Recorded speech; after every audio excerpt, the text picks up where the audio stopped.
You're listening to Tim McKinney of ITW Evercoat.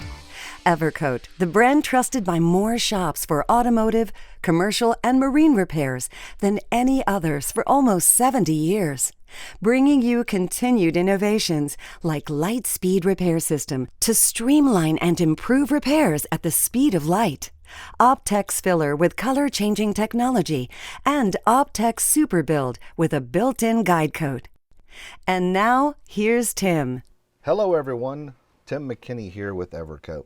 Hey, want to take a little time to discuss thinning or thickening up body filler to meet the needs. Well, you know, I've seen this being done many times for many years. Heck, I've done it myself.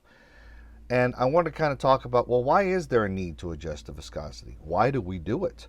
Well, sometimes we do it to make that final wipe just a little bit smoother, just a little bit creamier, so it lays down nice. Sometimes we do it out of necessity because it's thickened up a little bit and maybe we want to reduce the viscosity, or maybe something we're using is a little thin, we want to thicken it up so it has a little bit more hold on the side of the car. So for either way, we're doing these usually because of an increase or decrease in temperature. It's starting to get a little chilly now, so we're starting to get more questions about, is it okay to do it? How would you go about doing it the right way? So let's talk about that for a little bit. So for a high temperature application, if anyone has ever met me in a shop, I will always tell you, try to control the temperature of the product. Put the product in an area where you can maintain the temperature. If the shop temperature is 105 degrees, and I can tell you for sure I've been in shops that have been 100 plus degrees, and it's really hard to work with the product when it's like soup. So put the product into an area where it's a little bit cooler. It helps to maintain constant temperature of the product, and you get a better working time. If you need to adjust the viscosity of a product that's like that in a high temperature application, you've heard me say this before in some of the other podcasts, incorporate some of the Rage Extra into it. That's going to thicken it. Likewise, that is also going to slow down the product and increase the work time.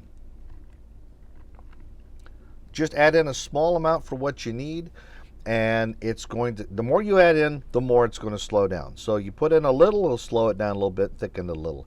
You add some more, it's going to slow it down a little bit more, and it's going to thicken it up a little bit more. It's a standalone body filler, but you can mix that in with it. And that's the key point with this. Trying to incorporate something that's going to thicken or thin, that's a standalone product. And I'm going to explain why that's so important here in just a little bit. Now, in the cooler months, I get the opposite question. You know what? I'm working with the product and it's thick. Well, why is it thick? Generally, it's thick because same thing. You're working in a shop and it's probably not very warm. And as things get cold, they get thicker. Leave some honey outside in the wintertime and try to put it on a biscuit. By the same token, leave that honey sitting next to the campfire and try to put it on something the next morning. It's like water. Temperature and viscosity go hand in hand. So I'm going to go back to what I said for the high temperature. Put the product in an area that has a more controlled environment. We're doing it with the paint. Why not do it with that product that's the foundation for the paint to go over top of? Yeah, the body filler. If you need to adjust that to meet the needs because it is a little bit thicker, well, put a little bit of the finishing glaze, metal glaze ultra, metal glaze optics into that product and reduce that viscosity. Again, those are standalone products and they will work okay instead of doing something else. And like I said, I'm giving a teaser here, but I'm going to talk about that in a second. Another option you might do is maybe change the product for those times. If you're using a product and you'd like it to be a little bit smoother and creamier when it's cooler, maybe start off with the product that would be a little bit smoother and creamier. So in the winter months, if you typically use something like a Rage Gold, maybe go to something like a Rage Ultra or Rage Optics. If you're typically using a product like a Z-Grip, go to a product like Evergold. It's a little bit creamier. It's a good product, and everyone likes their own products for their own reasons. But just saying that might be another option to try to incorporate, as opposed to having to blend it and mix it and everything else. Now, to the point I wanted to address. by all means, do not do what I did years ago, and I see it in so many shops. Don't pour a straight resin into a body filler. I've seen it. I've done it. First time I talked to the chemist about Evercoat, at Evercoat about doing that, I thought the poor man's eyes were going to bulge out of his head. And then he explained it to me. So now I'm going to explain it to you all. So when you reach for a regular can of fiberglass resin, yeah, the old black can of $4.98, it's got the car on the front of it, and you pour that into your body filler, here's what's happening. I had older technicians tell me to do that because, well, it must work. It's from Evercoat. All right, step back for just a second. When you're using that fiberglass resin with fiberglass mat and you're curing it, what do you put into it? Yeah, that's right. You're using that little tube of MEKP liquid hardener. MEKP stands for methyl ethyl ketone peroxide. I know, big long word. Now, when you're curing your body filler, you're using cream hardener, benzoyl peroxide, BPO, benzoyl peroxide, methyl ethyl ketone peroxide. Do they sound different? That's because they are different. So when you put the resin into the body filler, guess what? It's not reaching a full cure. It may harden along with the process. It's just kind of going along with the party, but it's not curing that resin. Likewise, I've had people say, well, I'm going to thicken up my resin. And they've mixed up their resin and they put a little body filler into it. And the same thing. They're thinking it's curing the body filler. Well, no, it's just kind of going along for the ride. It will harden some of that material, but it's not reaching a full cure. And there is a difference. Let me tell you something. I was in a shop, I'm not going to mention any names here, and a good friend of mine was working on something. We were just talking about this the other day. And we said, yeah, do you remember whatever happened to that truck? And he said, no. He said, it got hidden after it started cracking. I'm like, cracking? What do you mean? This was a truck. It was an older truck. And one of the guys had put like flares into it. But he didn't flare it, cut it. He actually made the flares out of body filler. And his final coats, he was mixing it in with fiberglass resin, make it nice and smooth and creamy. And you know what? He painted it a darker color. And it sat outside for a while. When it cracked, and this stuff was way in excess of what I would like to see applied. When it cracked all the way down to the metal because it had not fully cured. Body fillers cure with heat. If you've ever felt one curing, it creates a lot of heat. It's an exothermic reaction. That means it puts off heat. If you've ever got a sprain, you go to the doctor, you go to urgent care, and they say, well, here, let's put this on there. And they take one of those little packets and they break it open. It starts getting really cold. Well, that's an endothermic reaction. It's pulling heat out. That's why it feels cold. So when that thing was painted a darker color, sitting in the sun, well, you've all felt a black car sitting in the sun one day. It gets hot. That's what this one did. It got hot. So Mother Nature provided the exothermic reaction from the outside. It never really fully cured, so it was unstable. And that's why it cracked. It cracked because the solvents were coming out of the repair. Yeah, that was another thing he did. I'll get to that. It also cracked because that unreacted resin was trying to react to the sun, to the heat that it was experiencing, and tried to cure, and it just cracked. It pulled away from itself. So never, ever, ever put fiberglass resin into body filler. We only make one resin that's designed to go into body fillers. That resin cures with the benzoyl peroxide, the BPO hardener. But even if you use that, you only want to use a small amount. A little dab will do you. You start putting a large amount of that into it, well, here's what happens to the body filler.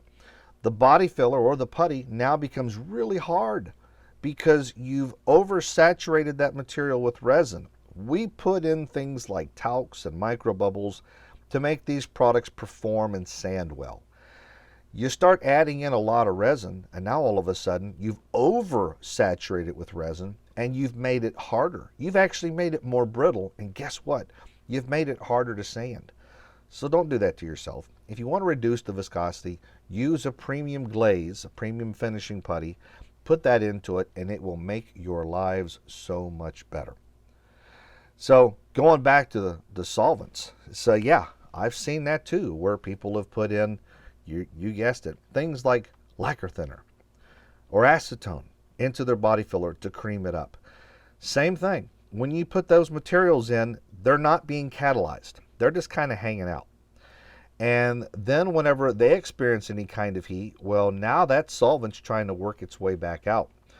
And we've seen on one scenario or two, or probably 100, where the extra solvent will attack the finish from the backside and it'll create dieback. And for those of you that don't know what that is, that's where the area that would have been shiny and would have been very glossy, it gets kind of flat because the solvents are attacking that finish from the backside. Worst case scenario is where the solvent in there is so thick, it's so heavy, it's trying to come out. Once it does finally break through the surface and it creates a crack at the paint, now the remaining solvents try to come out, and once they come out, they shrink back, and it starts with a small crack, and then that crack can go very deep. Like I said before, I've seen several of them where the crack goes almost all the way down to the metal, and now you start getting corrosion issues. So we don't make the body fillers to corrode. We don't make the body fillers to be hard to sand. We make them to sand as best as possible. We're making more and more of our products that meet ASTM B117 testing methodologies. And those of you that don't know, that testing methodology goes way back to like 1939 for corrosion resistance. I know I'm full of useless knowledge like that. But avoid at all costs putting straight solvent into a body filler. That is the last thing you want to do because it creates problems. Now, if you're not doing it because of temperature, the other reason I hear is, well, can I do it because the body filler just thickened up? Let me tell you something. I can't tell you how many shops I've been into. Someone asked me the other day, how many presentations have you done? Oh gosh, I don't know, 1,000 plus. I don't know. If I've done 100 a year and I've been at Evercoat for 18 years, I've got some under my belt. But I can't tell you how many shops I've walked into where I walk around and I see the lid, that little device that goes on top of the can, not there, and the product's just sitting there, drying and drying and drying. If you put the lid back on it, just walk by before you leave for the night. Just give it a quick bump, hit it with your fist to seal up, because there are a small amount of solvents in there, and that resin will dry. So if it dries, it gets thicker. I've had people say, I don't have pinholes with your product when it's fresh, but I have pinholes with your products when it starts to sit around the shop for a little while. Well, when I look and I don't see a lid on it, I got a pretty good idea why that's doing that. So always put the lid back onto it to make sure it's sealed off and to make sure that the solvents aren't just drying out.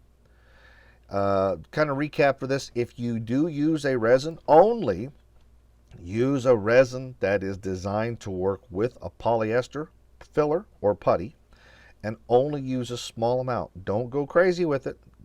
I actually had a technician that told me that he makes his own glaze, and he would pour in a huge amount of resin. He did both, and he said that he was making his own glaze. Well, let me tell you something about that. We make the fillers and the putties with different size particles, micro bubbles, talcs, whatnots. So because you make it very thin does not mean it's now a glaze. The particles that are in there, they're the same size. They didn't get any smaller. So it's not necessarily making a glaze. But he was also complaining it was very hard to sand. Well, that's why. He'd oversaturated it with resin. So long story short, this time of the year, as it's getting a little bit cooler, if you need to reduce the viscosity, put in a premium putty. In the summertime, if you need to thicken it back up and you're using a putty, put a little of the premium filler into it or put the extra into it. So try to reduce or increase the viscosity with the standalone product. Long term, you're just going to have a better quality repair. So that's it for today. Tune in next month. Have a great day and stay safe out there.